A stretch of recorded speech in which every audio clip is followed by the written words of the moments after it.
PBL fans? Welcome to PBL Weekly. Week 2.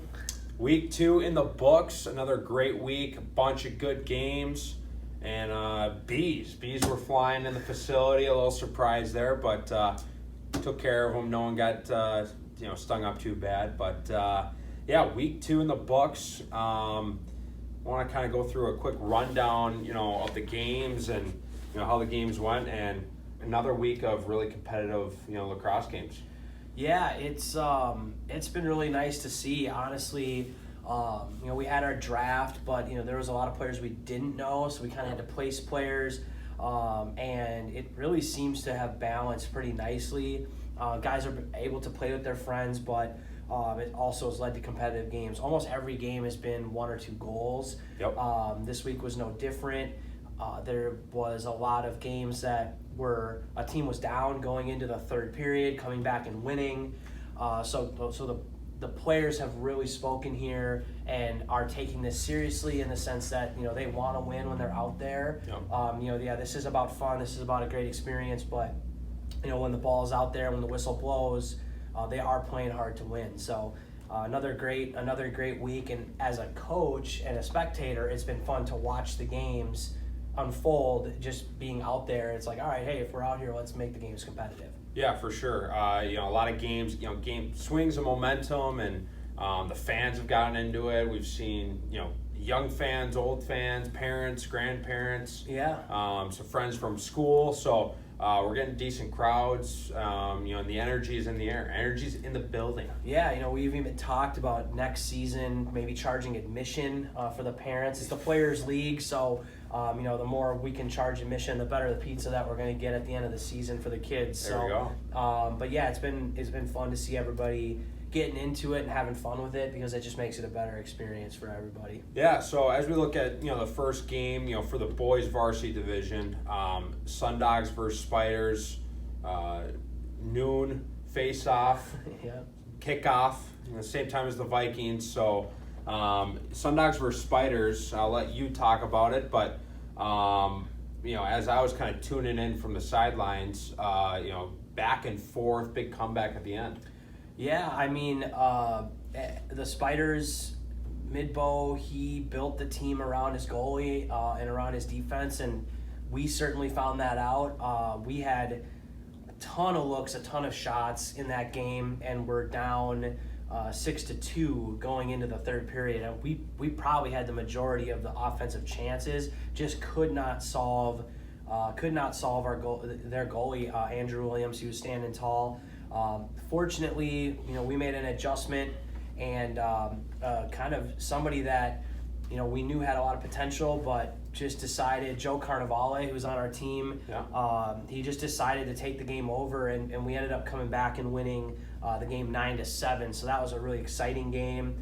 We finally solved the goalie, and we're able to bury some of our looks. Fortunately, we didn't run out of time, but a super competitive game both ways. Yeah. Looks like it ended up 9-7, so 2-goal is almost probably the biggest spread that we've seen, for the most part. Yeah, it was, and I think we scored one late, so it was close the whole way. Yeah. And I know that we had to, we if we would have taken our foot off the gas, it probably wouldn't have ended that way. So we had to really put our foot on the gas in that game, and just keep it up until, hopefully we were able to just beat the buzzer and get out with a win.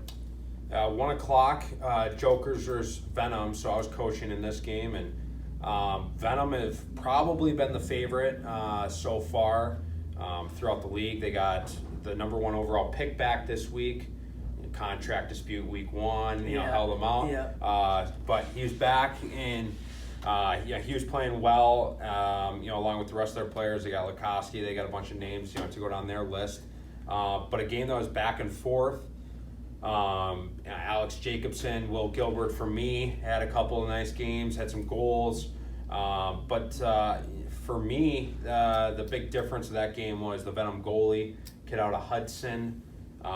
We couldn't figure him out, with having different players in, except for the Spiders. You have a new goalie pretty much every game. So you don't know what you're going to see. Unorthodox styles in there. And, what he was doing, really work for them. Yeah, watching this game, it was back and forth. A lot of guys stepping up, and they're. It's funny with these goalies because if they're brand new to it, it's like the first period they kind of miss a couple shots, but as the game goes on, they start to kind of figure out box goalie, and it's a little different than playing regular field goalie. So, he started locking the door, and I think that just allowed the Venom to hold on to the lead that they had and finish strong.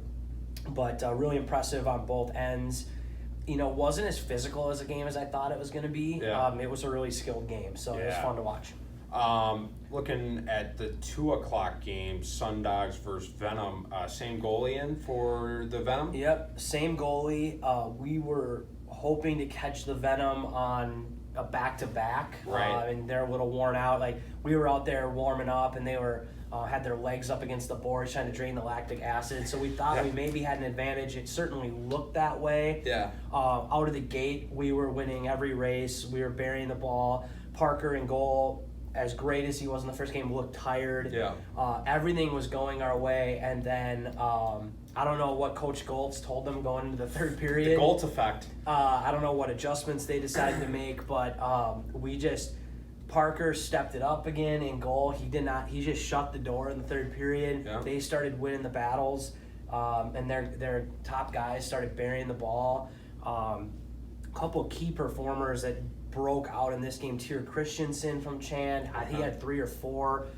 They had guys, they were getting 1-on-0 breakaway scoring. They were shooting from the outside and scoring. Yeah. And so, but shout out to Sam Leitner on our team playing goalie. He played great, just got peppered in the third period. Our guys ran out of gas. So it was a good game. We were hoping to steal and put the blemish on the Venom's record, but they proved why they were now the number 1 seed. Yep, they'll be going into championship weekend 3-0. They'll be getting the number 1 seed, and we'll be releasing all this, the seeds and the matchups and everything on social media. So watch out for that on Instagram.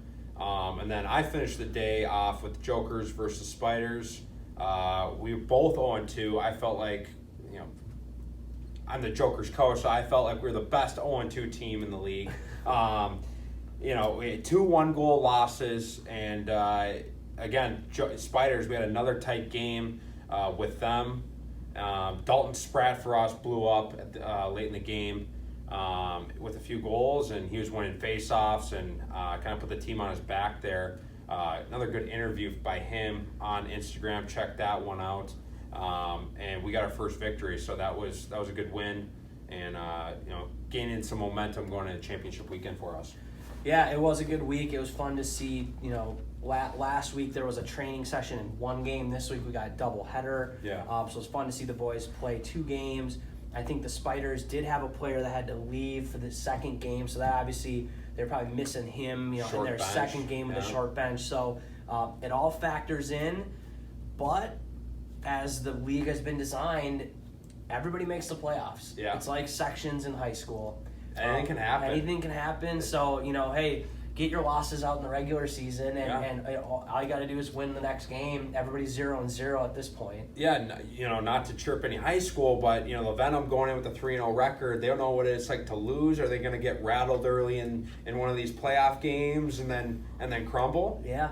And with everybody making the playoffs, and there's a lot going on, who knows who's going to miss next week for a high school game or a church thing or whatever, so it could get interesting. There's no guarantees in this league, and that's by design.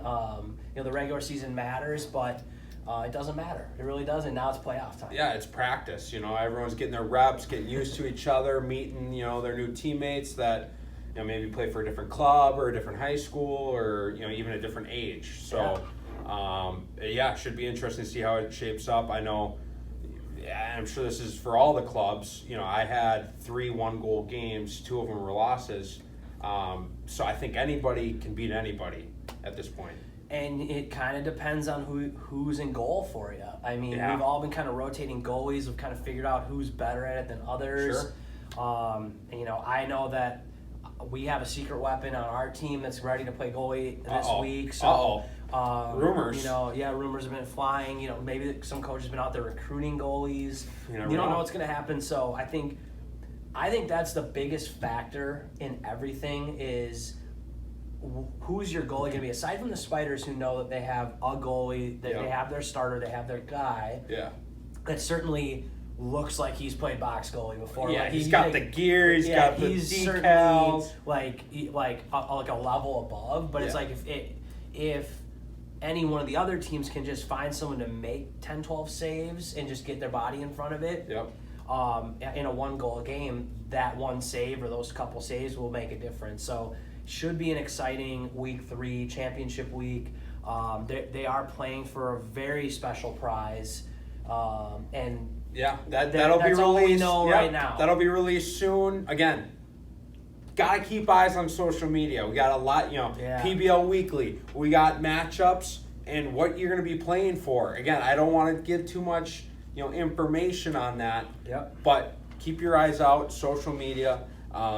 It's going to be cool. It's there's a lot on the line. Yeah, and all I gotta say is eat a good breakfast on Sunday, so that you're ready to go. If you're a player in this league, if you're a Sundog for sure, eat a good breakfast. No eating in between games, because we had that problem. Okay. There was a big Chipotle run in between our games. Chipotle. Or something, or Jimmy John's or something like that. I don't recommend that on game day. Going kind of halfway through the game, a couple of the guys started looking at each other, being like, I think that was a mistake. So a lot of factors.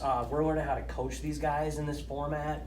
It's a new league. It's a new game. It's a new environment. We just hopefully everybody's ready to go for Sunday. Yeah, and just to talk about the prep guys, I don't want to overshadow them either. I know our guys. We ended 2-1.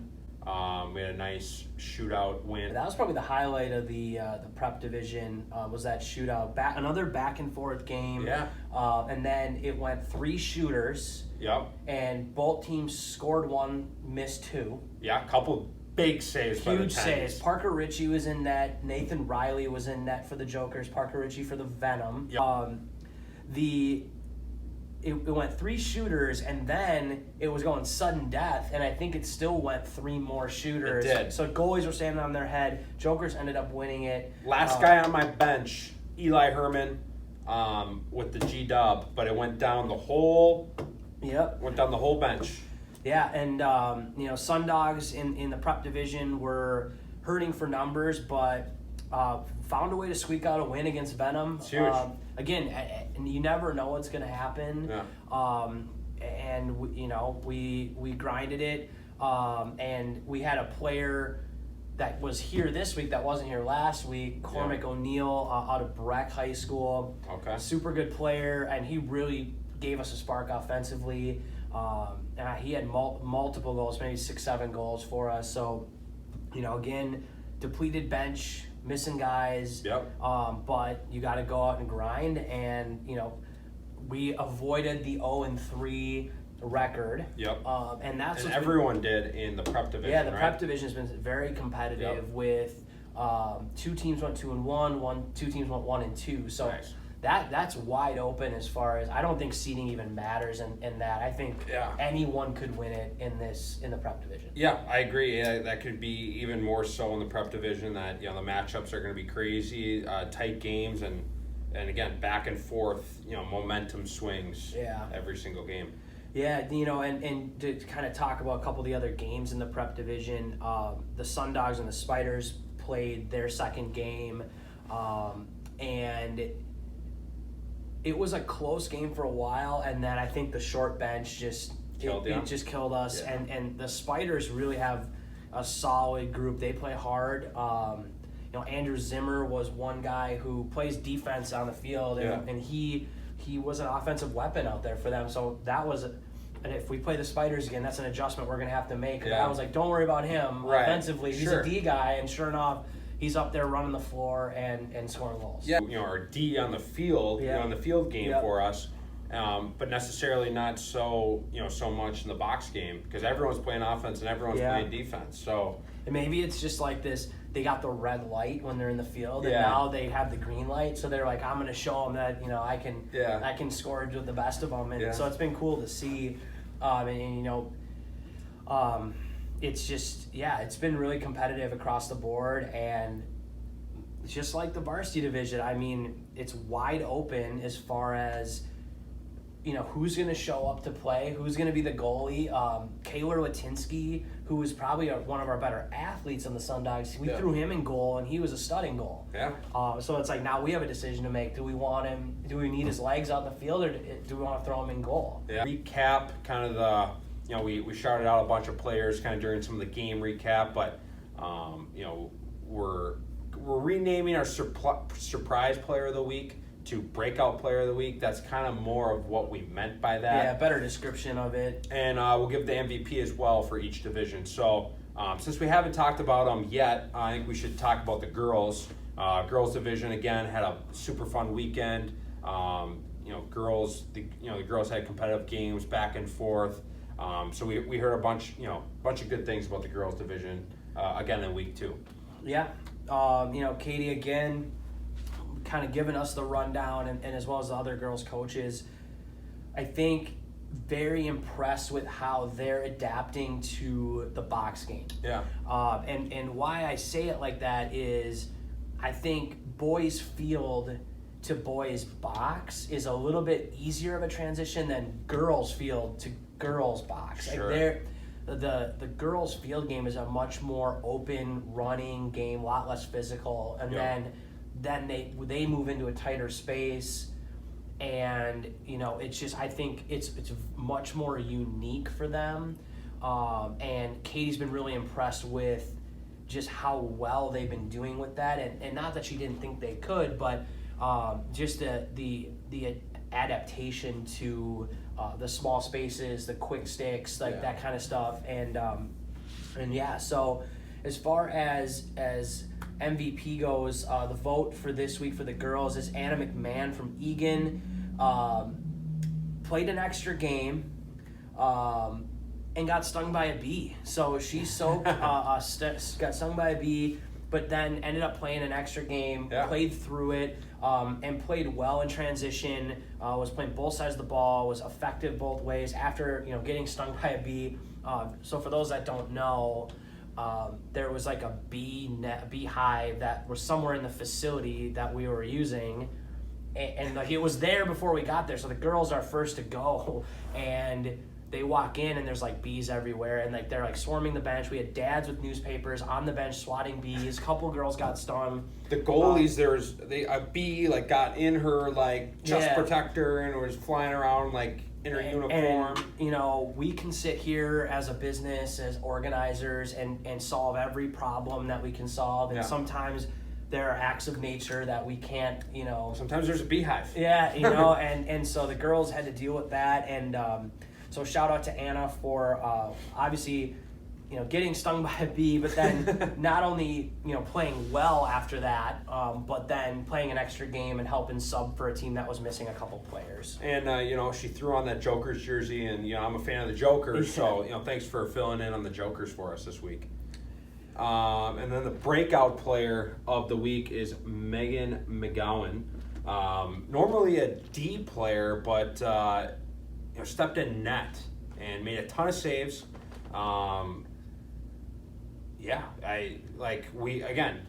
We see this on the boys' side too.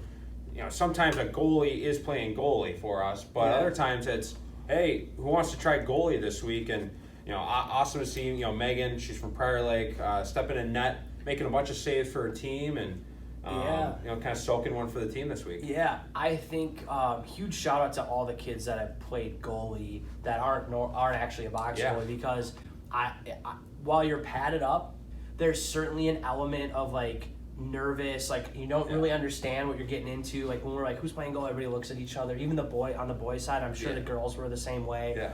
Of like, I don't want to do that. Like I'm afraid I'm going to screw up. I'm afraid. Yeah. So like extra pressure, Anyone who just says, fine, I'll do it. Like that's a team move right there. That's a high character move.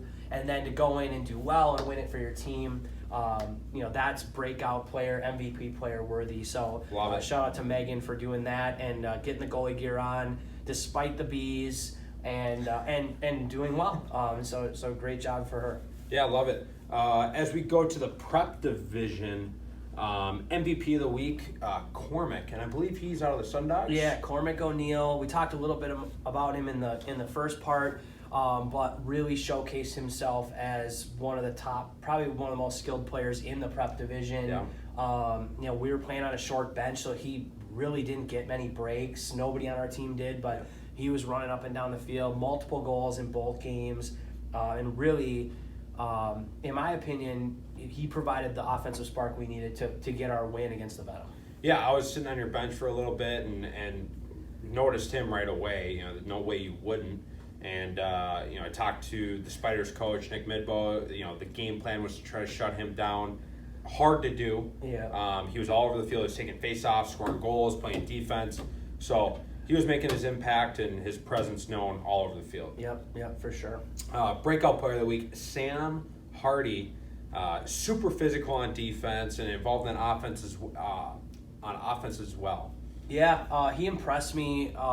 He looked like a skilled player. Again, a player that I don't know personally. Yeah. But he, looked like a pretty skilled player week one, but just kind of was out there. And then I don't know what happened between week one and week two, but he certainly looked like he sort of was understanding the box game a little bit more. He was one step ahead. He was being physical on screens. He was getting involved on offense. He was being physical on D, like you said.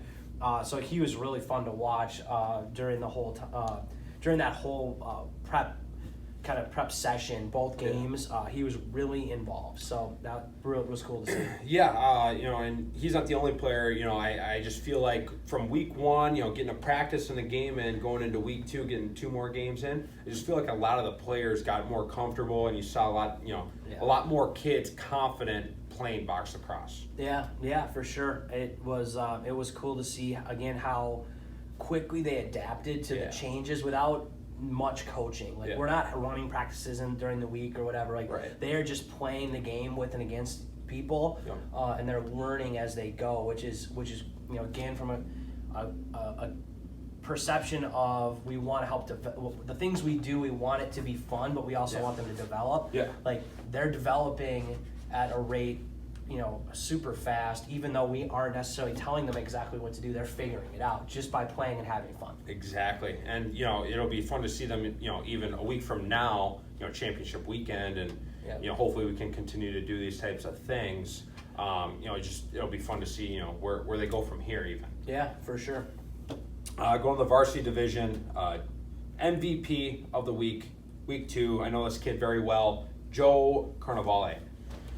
Another Sundog. It's fun to see 2 Sundogs on the MVP list after having 0 players in week 1. Yeah. Week 1, it was very spread out. It was kind of a team win, and I'm okay with that. That's how it works sometimes. But this week we had Joe really set the spark that we needed in that comeback win against the Spiders. Nobody was able to solve Andrew in goal for the Spiders, and then all of a sudden Joe was out there throwing fakes, finishing. He got his first one, and then it just started rolling for him, and you could see the confidence just skyrocket, and he's like, give me the ball, I'm going to the rack, and he was getting shots, and he was scoring every time. Yeah, I was reffing that game, so it's hard to tell who's doing good and bad, because I'm watching it in a different way as a ref, but I definitely even reffing, I noticed him, and he got a couple breakaways even. Yeah, yep. He just was all over the place. I don't know if he took a sip of Gatorade at third period, and it was just like a third period spark. Yeah. I don't know the competitor coming out at him, but I really impressed with. And we all, I think the whole team was just like, sweet, Joe's got to get him the ball. Yeah. Breakout player of the week. Again, another kid who doesn't usually play goalie, but played goalie and played it very well, and helped the Venom secure that 3-0 record for the regular season. Parker Cole out of Hudson, again played goalie for the Venom this week, and I know I had to play against him against one of his games, and it was not easy, and my guys were we were getting chance after chance after chance, but we just couldn't figure them out. Yeah, I know in our game against the Venom, which was, their second game, and he just decided to keep the gear on and go. Yeah. he was obviously shut, early in the game we were fine in the back of the net, and then he just shut the door in the third period. But what was even more impressive than saving shots was he was outletting breakaway passes to Tier and Hunter and some of their big offensive guys. Yeah. And so Goals was just sending those guys deep, on Hail Mary, and Parker was hitting them in stride, and they would just go 1-on-0 on our goalie, and we couldn't. Our guys just weren't getting back, and so it was impressive to see a player who plays in the field normally integrate some of those skills into being a goalie and getting his team into transition. So that was super cool to see. Yeah, with those shoulder pads and everything, it's super awkward. For most of the new goalies, at least when they're first getting it, it's just more of a flip. So, him figuring out that quickly that he can, see an outlet, that's impressive. So, I just want to say congrats to Parker and congrats to all the rest of the players, getting shout outs, and as a league in whole, congrats to all these players. They're getting better every week, every game, and it's been a fun experience to be a part of. Yeah, it really has. Really excited for championship weekend. If the games have been this competitive in the regular season, I'm excited to see now when they're playing for something. Unfortunately, First Athlete isn't the best to set up film because we'd love to get highlights of the games and film, but I think we will have some video for championship weekend, so hopefully catch some of these games on film and get some of the highlights, because there's been so many good things. There's been behind the back goals, there's been diving saves, there's been a lot of great stuff, and these guys have been playing hard. Yeah, they've been playing super hard. The effort has been through the roof. They're putting their bodies on the line just for, bragging rights, I guess you could say, so far. But again, championship weekend, they're going to be playing for something. Yeah. So we'll see what happens. All right, sounds good. Thank you. Bye.